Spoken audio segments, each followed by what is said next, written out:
Gênesis 12, do 1 ao 3, diz assim: Então o Senhor disse a Abrão: saia da tua terra, do meio dos seus parentes e da casa de seu pai, e vá para a terra que eu lhe mostrarei. Farei de você um grande povo e eu abençoarei, tornarei famoso o seu nome, e você será uma bênção. Abençoarei os que o abençoarem, e amaldiçoarei os que o amaldiçoarem, e por meio de você, todos os povos da terra serão abençoados. Feche teus olhos, nós oraremos. Senhor, nós já lemos a tua palavra, e o simples fato de nós a lermos já é bênção para a nossa vida. Já somos edificados, desafiados, o processo de transformação do nosso coração já tem início, e nós queremos cada vez mais que o Senhor trabalhe em nós, através de nós, por meio de nós, e para isso nós nos rendemos diante do teu senhorio, no nome do Senhor Jesus. Amém e amém. Se assente, por favor. Há uma frase que diz mais ou menos assim: o reino de Deus é um reino de amigos. O reino de Deus é um reino de amigos. E Deus tem colocado pessoas à minha volta para abençoar a minha vida, minha caminhada, minha história. O pastor Wellington tem sido um grande amigo, a gente tem trocado muita figurinha, quase todos os dias. E não é do álbum da Copa, tá, meus irmãos? Que essa figurinha está muito cara. A gente está trocando figurinha que é de graça, que é aquela figurinha do reino dos céus, né? Pela graça sois salvos, mediante a fé, isso não vem de vós, é dom de Deus, não de obras para que ninguém se glorie, é dom de Deus. Então nós temos trocado esse tipo de figurinha, aquela que abençoa o nosso coração, o nosso interior e tudo mais. E eu acredito que a igreja experimentou algumas bênçãos do pastor Wellington, tipo ele na churrasqueira. Que bênção, viu? Por 2 vezes eu já fui abençoado. Na primeira eu estava na churrasqueira e a carne está só queimada. E daí ele foi muito gracioso e nos abençoou, terminando o churrasco, e foi bênção demais. A segunda foi na casa dele. Olha que... Tô entregando demais, né, pastor? Eu tenho que parar com isso. Mas foi muito bom. Fora isso, nós temos participado em 2 grupos. Um deles é chamado de Sara, servindo de apoio, refrigério e amizade. Esse grupo é um grupo de pastoreio de pastores. Um pastor amigo meu diz que pastorear ovelhas é fácil. O difícil é pastorear pastores. E ele diz que pastor é povo não alcançado. Você, ovelha, pode abrir o coração para o pastor. Ele vai orar por você e vai ser bênção na sua vida. Agora, e quando ele passa por problema? Quando ele passa por dificuldade? Quando ele enfrenta crises? Se ele fala com você, você vai pensar assim: eu pensei que o meu pastor fosse forte.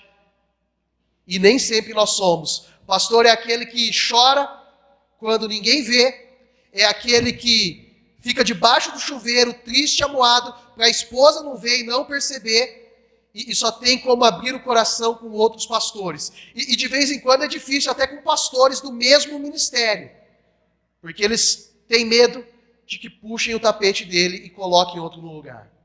Por que eu estou iniciando com essa fala? O reino de Deus é um reino de amigos. E essa igreja está sendo abençoada com um pastor temente a Deus, que ama o Senhor, que ama as ovelhas, que ama a palavra de Deus, e tem se permitido ser pastoreado por outros pastores sobre a vida dele.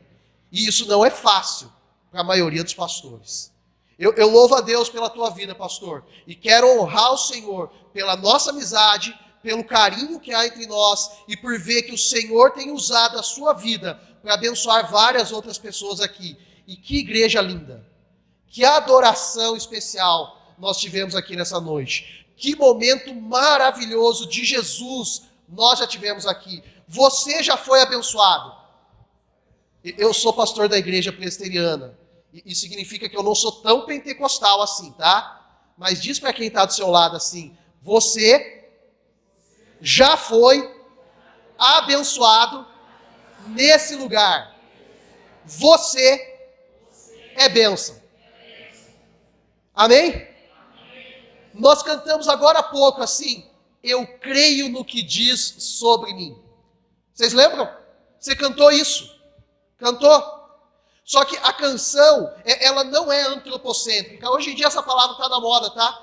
O termo antropocêntrico significa que você tira Deus do centro e coloca você. É como se tivesse um grande trono e você sentasse nesse trono para governar, dirigir a sua vida. Deus deve ser o centro da sua vida, amém? Diz também aí, Deus deve ser o centro da sua vida. Agora diz isso para você, Deus deve ser o centro da minha vida. Apesar de nós termos cantado tudo isso, o cântico diz que é Deus falando quem nós somos. E à luz de Gênesis capítulo 12, do versículo 1 ao versículo 3, eu preciso afirmar para vocês, vocês já são abençoados. E entendendo esse texto, à luz de Efésios capítulo 1, vocês já são abençoados por Cristo Jesus nas regiões celestiais.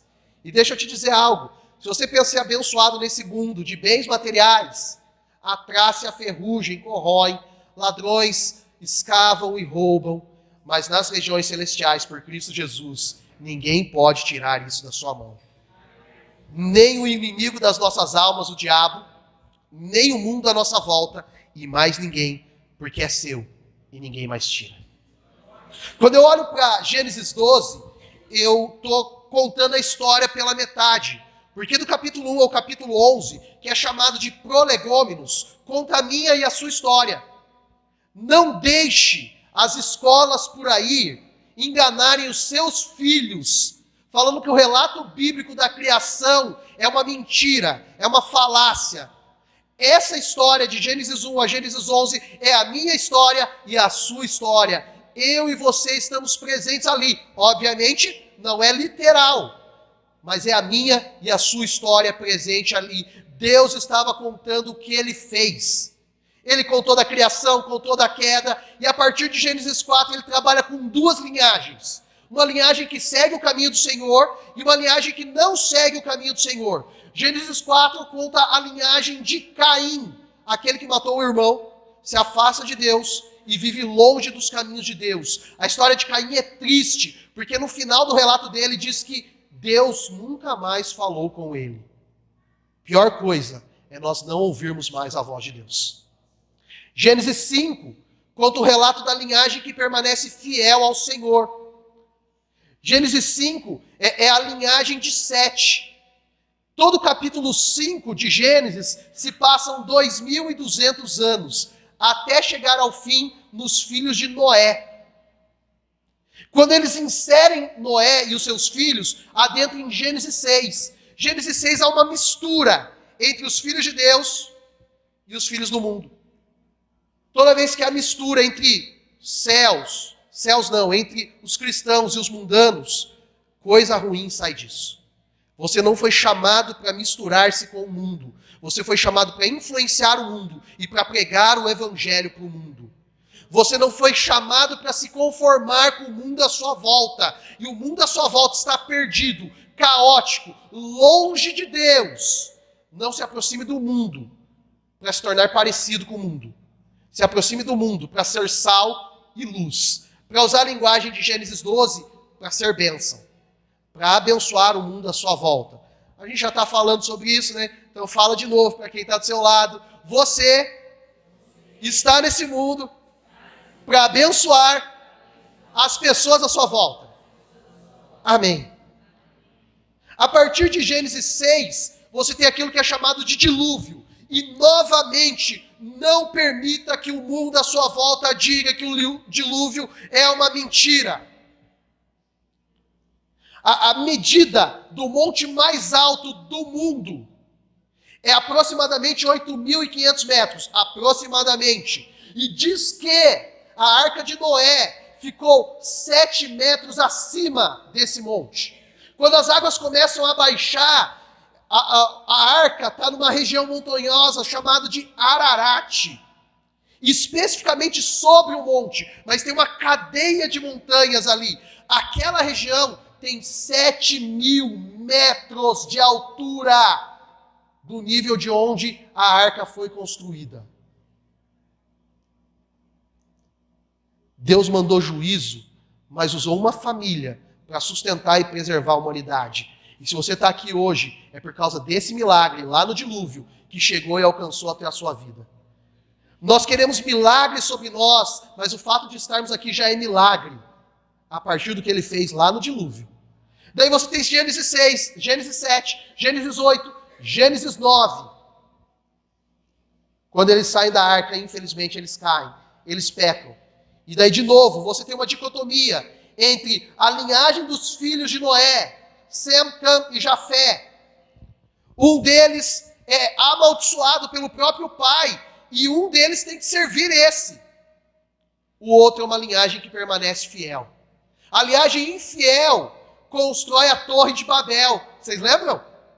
E Deus precisa vir e confundir as línguas ali presentes. Desse povo, tem um camarada que é chamado Abrão. A sua descendência é a descendência desse povo. Perceba, mesmo do meio de um bando de ímpios, Deus é capaz de levantar homens e mulheres para servirem o seu propósito. Você lembra de onde Deus te tirou? Você lembra o que Ele fez na sua vida? Você lembra o que Ele fez na sua história? Você lembra o preço que foi pago em favor de você na cruz do Calvário por Cristo Jesus, o nosso Senhor? Não é em vão. Você está aqui para abençoar vidas e para ser abençoado pelo Senhor. Gênesis capítulo 24, versículo 2, diz que Deus tirou Abraão e o seu pai do meio de um povo idólatra. De um meio de um povo idólatra. Esse texto tem algumas coisas que a gente olha e se surpreende. Abraão significa grande pai, mas nesse momento da história ele não tem filho nenhum. Absolutamente filho nenhum. E quando ele é chamado por Deus nesse texto, ele já tem 75 anos. Agora você imagina o quanto que ele era humilhado pelas outras pessoas com o nome Abrão, grande pai, e não ter filho nenhum.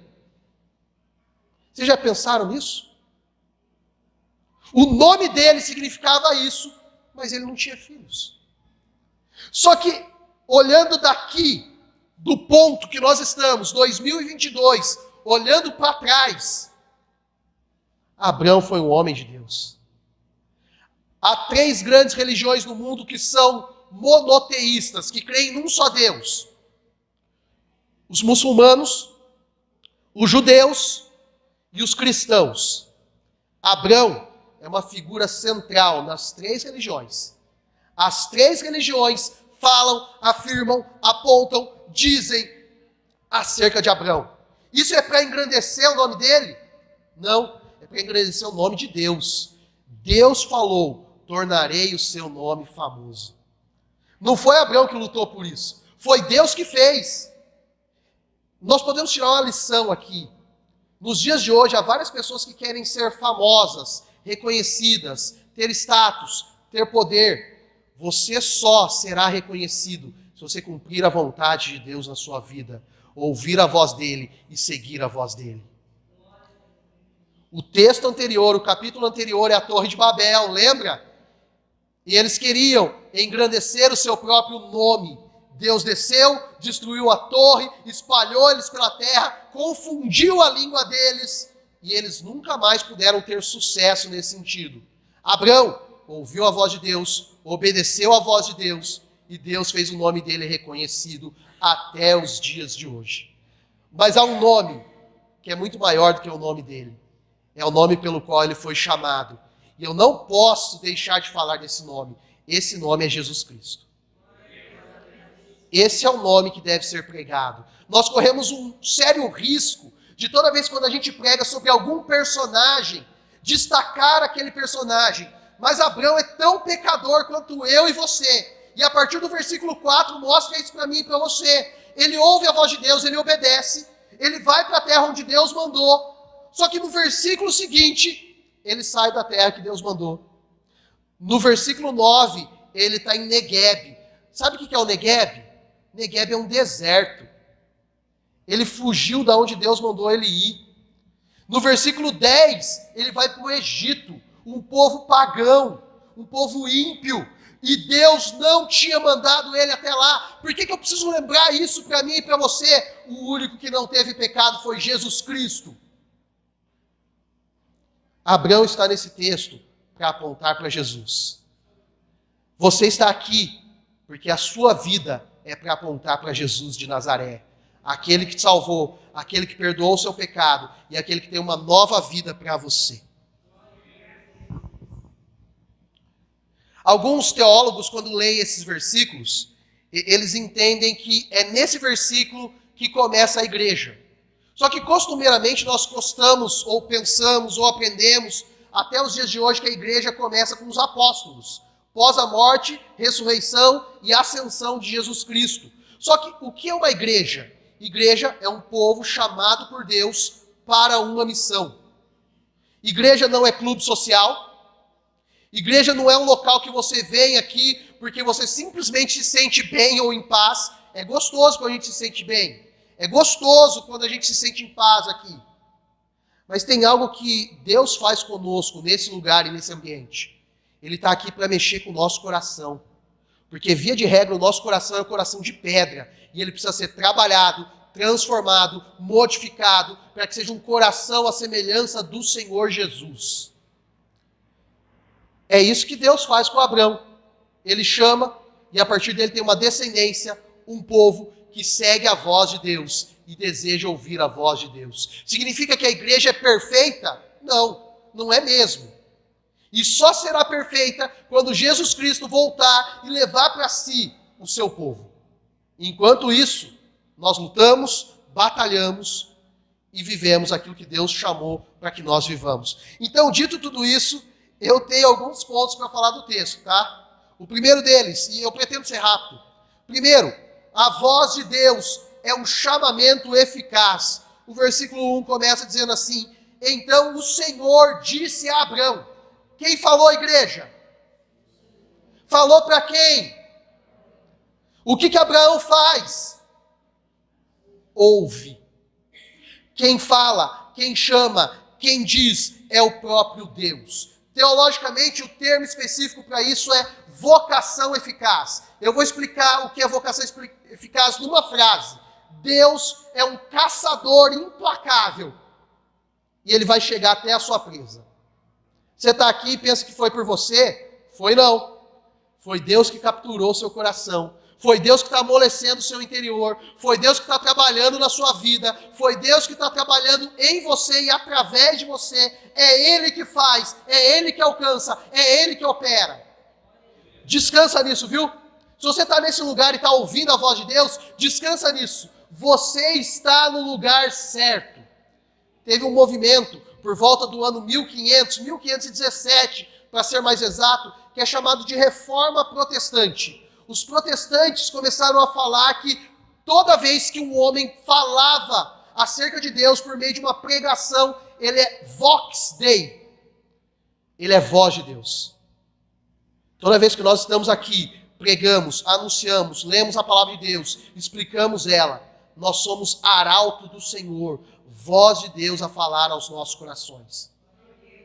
O mesmo impacto que surgiu quando Deus falou com Abrão, deve surgir quando nós falamos na autoridade que Deus nos dá, no poder que Ele nos dá, acerca da palavra que Ele mesmo nos dá. Você está percebendo que é tudo sobre Ele?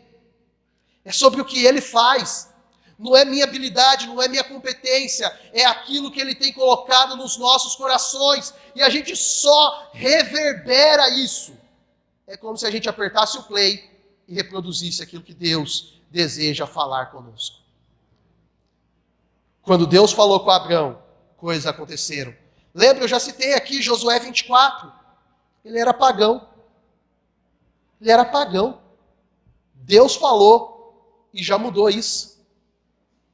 Você percebe o poder da palavra de Deus só nesse aspecto? Abrão era um ímpio idólatra. Deus falou com ele. Já mudou. Você está ouvindo Deus falar com você? Você está ouvindo Ele falar no seu interior, no seu coração? Você está ouvindo a palavra que foi lida desde o começo aqui, quando foi lido Marcos capítulo 15, a partir do versículo 21, o texto da mulher filho cananeia, e que parece ser uma palavra dura, né? E de vez em quando a gente precisa de palavras duras, porque nós gostamos de um sofá, uma televisão e uma água gelada. Isso é conforto. Nós nos acostumamos com isso. De vez em quando Deus precisa nos chacoalhar, puxar a nossa orelha. Um pastor amigo meu diz o seguinte: na minha igreja, eu quero que as pessoas saiam incomodadas. Não é que o culto foi imperfeito, mas é porque o Espírito Santo mexeu no coração dela. E isso é obra do Espírito Santo. Lembra? Ele nos convence do pecado, da justiça e do juízo. Precisamos disso. Eu quero dizer para você, você tem que sair daqui com clareza de que nesse lugar você tem ouvido a voz de Deus. Não por minha causa, mas por causa de quem Ele é e daquilo que Ele prometeu que faria por meio de nós. Segundo lugar, a voz de Deus muda realidades, mente e coração. Abraão era um pecador, eu já tenho falado e mencionado isso. Só que o versículo 4 mostra para mim e para você como mudou realidade, mente e coração. O versículo 4 começa dizendo assim: partiu Abraão. Ele obedeceu. Ele obedeceu. Ele ouviu a voz de Deus e obedeceu. Ele obedeceu porque algo aconteceu no coração e na mente dele. É impossível, se de fato e de verdade nós ouvirmos a voz de Deus, sairmos daqui a mesma pessoa da forma que nós entramos. Você vai sair daqui diferente. Você vai sair daqui diferente. Deus vai trabalhar no seu coração e no seu interior. E Deus tem uma palavra para mudar. Não é só o seu coração, é a sua família. Não é só a sua família, é os seus filhos. Não é só a sua casa, a sua família, os seus filhos. É a sua realidade. Ele muda tudo isso. Ele muda. Abraão estava debaixo de uma família patriarcal. Ele só poderia sair da casa dele quando o pai dele falecesse. Ele não era o irmão mais velho, então ele deveria ter obediência em relação ao irmão mais velho. Mas ele obedeceu muito mais a Deus do que a estrutura social da época que tinha. Você já ouviu isso em algum lugar? Lá em Atos, capítulo 5, as pessoas falam assim para os discípulos: parem de pregar acerca de Jesus. Os discípulos respondem: importa-nos obedecer aos homens ou a Deus? E eles obedeceram a Deus e continuaram pregando. E essa palavra chegou até mim e a você. Atos 1:8: e recebereis poder ao descer sobre vós o Espírito Santo, e sereis minhas testemunhas em Jerusalém, Judeia, Samaria, Monte Mor e até os confins do São Clemente. Tá lá, leia isso lá, viu? Tá exatamente assim lá. Exatamente assim. Esse mesmo poder que desceu sobre os discípulos está sobre a sua vida, para você falar e obedecer acerca de um Deus vivo, verdadeiro e real. Porque essa voz de Deus, essa Vox Dei, muda as nossas realidades, muda o nosso coração, muda a nossa vida. O pastor Wellington mencionou que eu lancei um livro, e é verdade, dia 19 de junho, foi um dos dias mais extraordinários e abençoados da minha vida. Ele perde para o dia do meu casamento, que foi 14 de julho de 2012. Esse foi, Deus é bom demais, né? Mas 19 de junho foi o dia do lançamento do meu livro, foi lindo, foi maravilhoso, Deus foi bom, Deus foi gracioso, e o título do meu livro é Arrependimento Bíblico. Então, se você quiser abençoar a minha vida, ao término do culto a gente vai vender o livro. Você não é obrigado a comprar, mas você pode comprar. Por que eu lembrei do livro? A vida de Abraão é um arrependimento.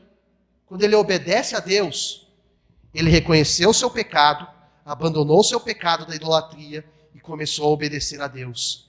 Isso é fruto de arrependimento. A voz de Deus faz com que você olhe para o seu coração, perceba o seu erro, perceba o seu pecado, mude de direção, se arrependa e viva a vontade de Deus na sua vida. Viva a vontade de Deus na sua vida. Para de fugir. Para de correr. Para de ficar indo de um lado para o outro. Lembra, eu já falei aqui hoje, Deus é um caçador implacável e Ele vai atingir o seu coração. Você pode fazer da maneira mais fácil ou você pode fazer da maneira mais difícil. A maneira mais difícil, continua correndo por aí. Continua correndo. A maneira mais fácil, se renda ao senhorio dele hoje. Nesse momento, nesse local e nesse ambiente. Terceiro lugar, Deus orienta as nossas vidas. O versículo 1 ainda, Deus está falando para ele, saia da tua terra, saia do meio dos teus parentes, saia da casa do seu pai e vá para a terra que eu lhe mostrarei. É a orientação de Deus. Antes de eu falar das bênçãos que vêm disso, perceba, Deus deu 4 coisas que ele deveria fazer naquele momento. Ele deveria sair da terra, sair da parentela, sair da casa do pai e ir para a terra que seria mostrada para ele. Deus orienta da mesma forma eu e você. O problema é que de vez em quando eu e você não queremos ouvir a orientação de Deus. O problema é que de vez em quando você ouve mais os seus amigos do que a Deus. O problema é que de vez em quando você prefere viver os valores do mundo do que aquilo que você tem ouvido aqui nesse lugar. E eu preciso dizer para vocês, da maneira mais clara e mais transparente, que o nome disso é pecado. Porque Deus te chamou para ouvir a voz dele, obedecer a ele e seguir para onde quer que ele te leve. Uma das funções do Espírito Santo é ser guia. Eu gosto de falar um pouquinho disso, porque ele não é nem um mapa e nem um GPS. Ele é um guia. O mapa, você vai lá, você tem que riscar o caminho, decorar as entradas, pegar as rodovias certas, e eu sei que a maioria das pessoas que usou o mapa se perdeu. Mas o Espírito Santo também não é um GPS. Você vai lá no Google Maps, no Waze, coloca o endereço direitinho, você já se perdeu usando o Waze. Já se perdeu.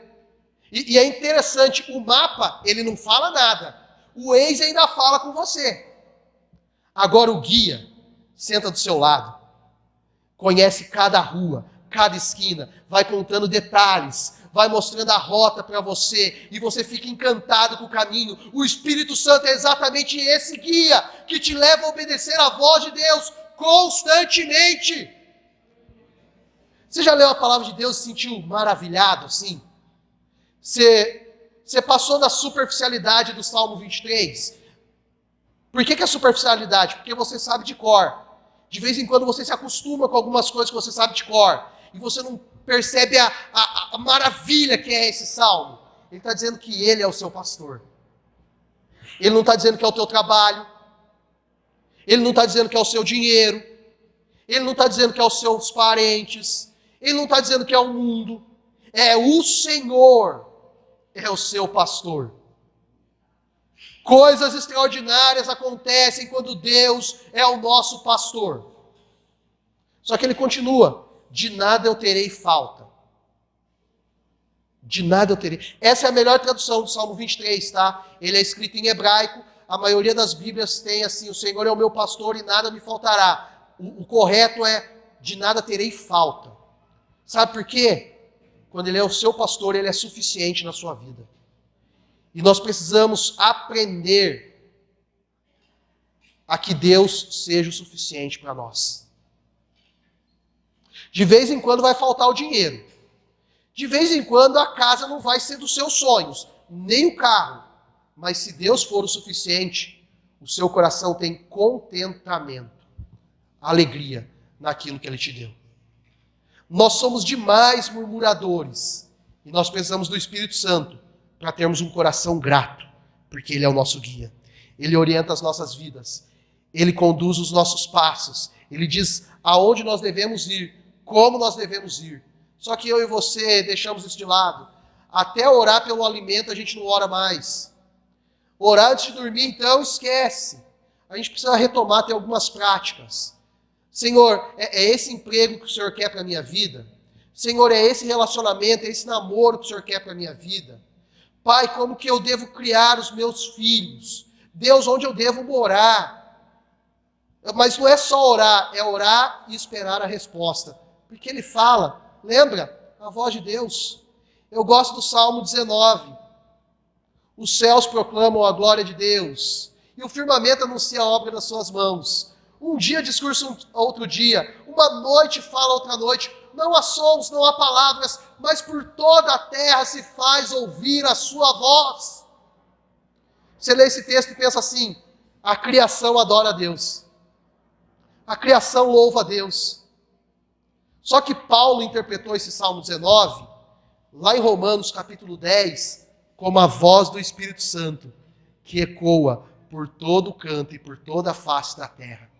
Você está ouvindo a voz do Espírito Santo ecoando por aí? Você está ouvindo a voz dele falando e ministrando ao seu coração? E é importante, há 3 tipos de vozes que a gente precisa sempre discernir e não confundir uma com a outra. O primeiro é a sua própria voz. A sua consciência fala.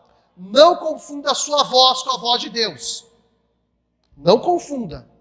Você não é Deus, você serve a Deus. Então não confunda a sua consciência, as suas preferências com a voz de Deus. A segunda voz é a voz do capiroto. A Josi não gosta que eu fale capiroto, então vocês não ouviram isso, tá? É diabo, tá? A segunda voz é a voz do diabo. Ele fala. Ele fala. E tem algumas pessoas que estão ouvindo a voz do diabo por aí. A terceira voz é a voz de Deus. Essa nós precisamos ouvir. Ele fala, ele ministra, ele comunica. E há uma maneira que ele comunica que é muito confiável. A palavra. A palavra. Confie naquilo que você lê na sua Bíblia. Mesmo que você leia e não compreenda. Mesmo que você leia e tenha dificuldade para interpretar. Toda vez que você lê a Bíblia, tem 2 coisas que acontecem. O autor lê junto com você. E segundo, a Bíblia te lê também. E de vez em quando algumas coisas no seu coração vão saindo para fora. Vai sendo jogado fora. A palavra de Deus nos purifica. Então, em primeiro lugar, eu falei que a voz de Deus é um chamamento eficaz. Segundo, eu falei que a voz de Deus muda realidades, mentes e corações. Terceiro, eu falei que Deus orienta as nossas vidas, passos, escolhas e nos dá um roteiro. Em quarto lugar, Deus faz promessas e cumpre sobre a vida dos seus filhos. Você tem 4 verbos mostrando as promessas de Deus: farei, tornarei, abençoarei, amaldiçoarei. Todos verbos fortes. Quem vai fazer é Deus. É Deus. Aqui é importante lembrar a pregação do nosso querido pastor que eu ouvi, Gênesis 1, capítulo 1. No princípio criou Deus os céus e a terra era sem forma e vazia, e continua lá. No inicinho, a expressão grega é Bereshit bara et Elohim. Esse bara é o verbo criar, que significa uma criação a partir do nada. Deus criou tudo que existe, tudo que há a partir do nada. Aquilo que a ciência tem falado de design inteligente, da partícula de Deus, esquece. É bara. Deus criou do nada. Você imagina esse milagre? Agora, a palavra fará de você, que está aqui no versículo 2, comecinho do versículo 2, não é a mesma palavra. Mas é a partir de quem você é, a partir de onde você está, Deus fará coisas extraordinárias. Para aquele Abrão, que tinha o nome de grande pai, mas não tinha filhos, Deus diz assim: farei de você um grande povo. Deus é especialista em pegar um homem e fazer uma grande nação. Ele pegou Abrão e no fim de Gênesis, começo de Êxodo, tinha mais de 1 milhão de pessoas. Você não acha isso extraordinário? Eu acho. Agora ele pegou Jesus e em torno de Jesus, todos nós estamos reunidos nesse ajuntamento. Isso não é maravilhoso? Você não está aqui à toa. Lá atrás, 2000 anos, a obra de Jesus Cristo alcançou o êxito que deveria alcançar e chegou até você nos dias de hoje. Aquilo que ele fez com Abraão, ele está fazendo por meio da sua vida. Farei de ti uma grande nação. Tem 2 formas para nós biblicamente. O primeiro é uma questão orgânica. Deus tem dado filhos para mim e para você. Eu e a Josi ainda não temos. Se você quiser gastar um tempo na sua casa depois orando por nós, nesse sentido nós seremos muito gratos. e vai ser abençoador para as nossas vidas. Mas a outra forma é pregando o Evangelho. Nós precisamos pregar o Evangelho. Há pessoas nessa praça aqui, todos os dias, que precisam ouvir a palavra de Jesus Cristo. E esse lugar que vocês estão é estratégico. A minha oração é que Deus abençoe vocês. E que daqui a um tempo não caibam mais nesse lugar. Tenho que fazer 2, 3 cultos no domingo. De tantas bênçãos que Deus manda. Ele pode fazer isso. Fez com Abraão e pode fazer com você. Pode fazer com você. O segundo verbo é tornarei. O nome dele era desconhecido. Ele estava debaixo da ordem do pai dele. E Deus está falando, eu tornarei o seu nome conhecido. Inegavelmente, Abraão é um dos nomes mais pregados até hoje. Digita lá no seu YouTube depois, Abraão, e veja quantas pregações, quantos estudos, quantas mensagens acerca desse nome. Mas não era sobre ele, no fim das contas, né? Deus usa os seus servos para alcançar os objetivos dele. E usa a minha vida e a sua vida para isso. O terceiro verbo, abençoarei. Algumas pessoas têm confundido a bênção do Senhor com bens materiais. Mas a bênção do Senhor é a presença do próprio Deus com você. E Ele está com você, na pessoa de Jesus Cristo. Jesus Cristo é o Emanuel. Significa Deus conosco. Ele está com você. Creia nisso. Ele não te abandona. Lá em Josué capítulo 1, versículo 9. Não te mandei eu, ser forte, corajoso, não temas, nem te espantes, porque eu, o Senhor, o teu Deus, estou contigo por onde quer que você ande. Mas o Novo Testamento também confirma isso. Lá em Mateus capítulo 28, versículo 20. Eis que estou convosco todos os dias, até a consumação dos séculos. Quanto tempo Ele está conosco? Todo dia. Todo dia. Ele está com você. Ele te abençoa. A bênção também é sinal de relacionamento. Eu não li aqui, mas do versículo 4 ao versículo 9, tem 2 momentos em que ele constrói altar. E ele vai cultuar a Deus. É sinal de relacionamento. Só ouve a voz de Deus aqueles que mantêm relacionamento com Deus. Você vai ser abençoado. Quanto mais você ler a Bíblia, quanto mais você orar, quanto mais você jejuar, e outras disciplinas espirituais que tem por aí. E que se eu for falar de disciplina espiritual, que é um dos temas que eu mais gosto, eu vou falar aqui, a gente vai sair daqui meia-noite, então eu vou ficar só nessa ideia do relacionamento.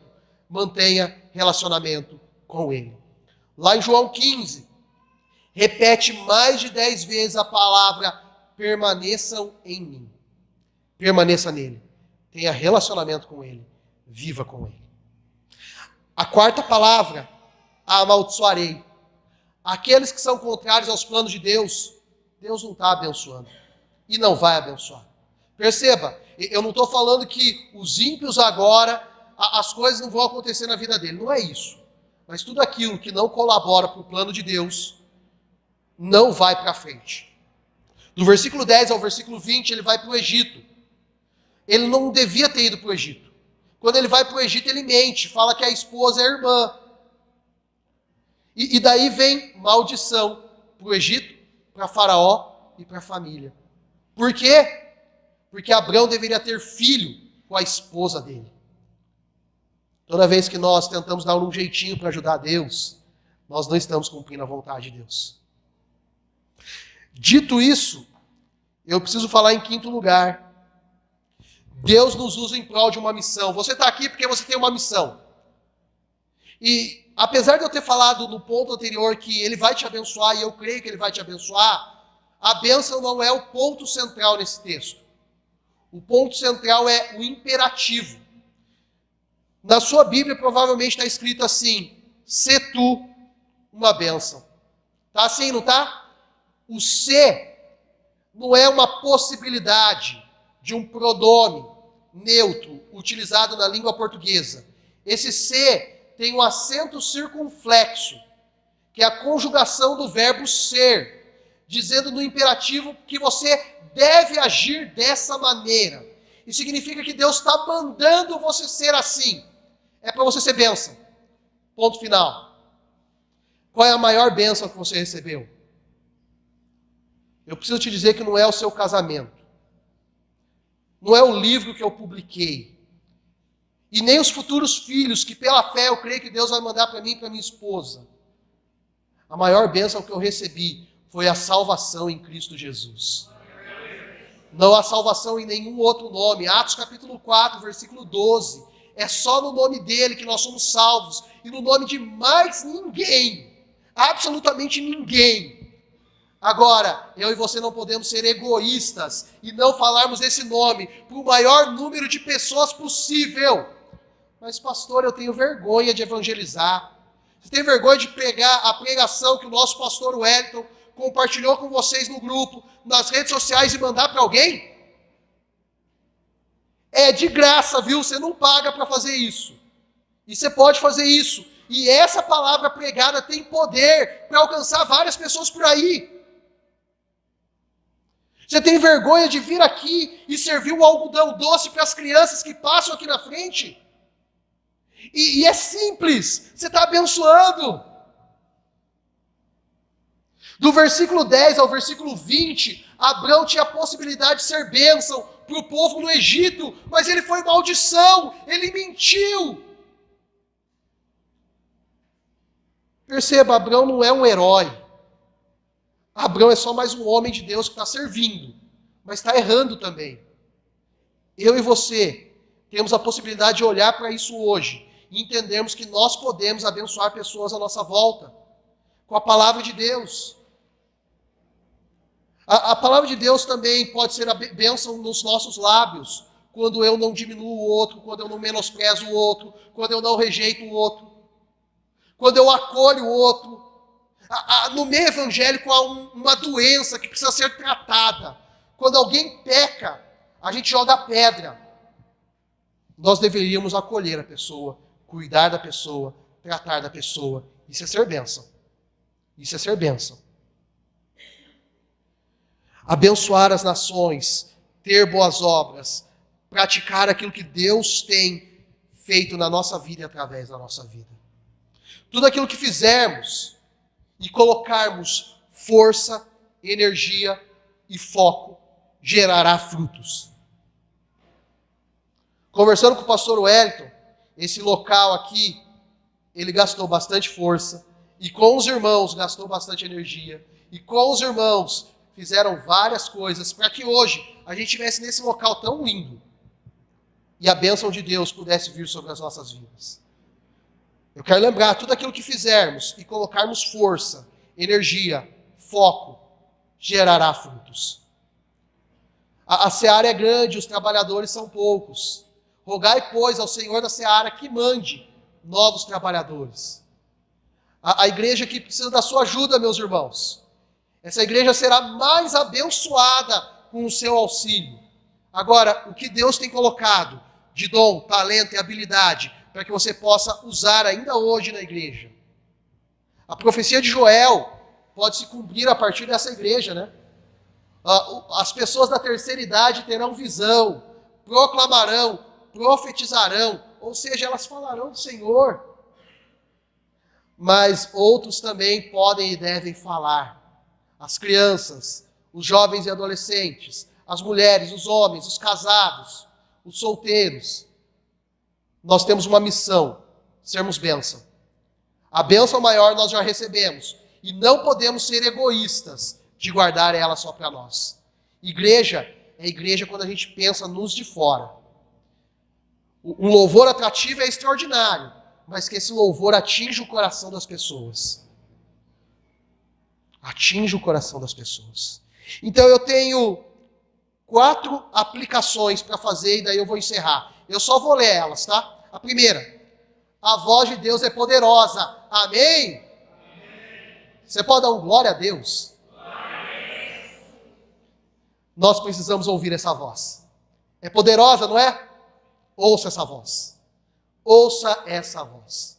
Segunda aplicação, as promessas, todas as promessas bíblicas, não têm um fim em si mesmas.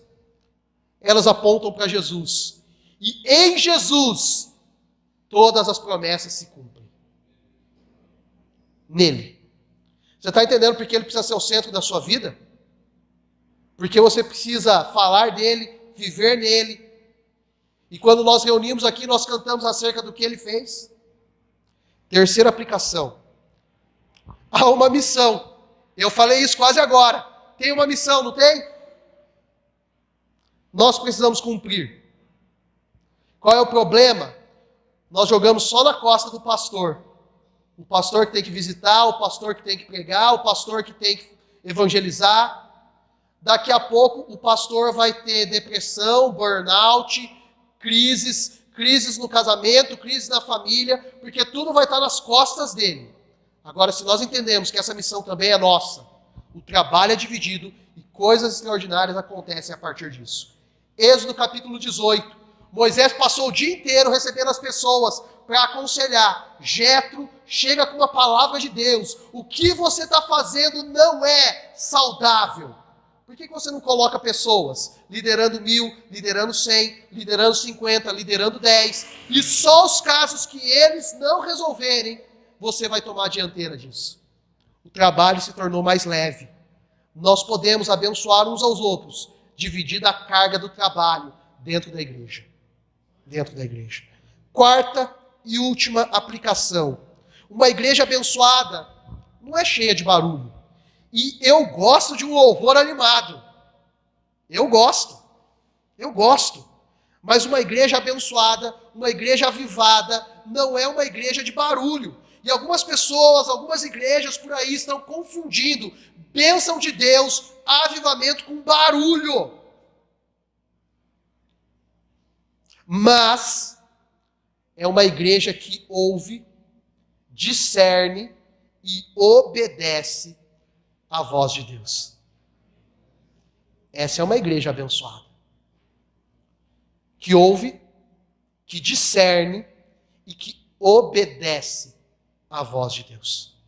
Mas você está ouvindo tudo isso e está pensando assim, eu não tenho dom nenhum, eu não tenho talento nenhum. Um autor chamado Richard Exley disse o seguinte: Deus tem uma longa tradição de usar o insignificante para conquistar o impossível. Eu vou ler de novo, eu gosto dessa frase.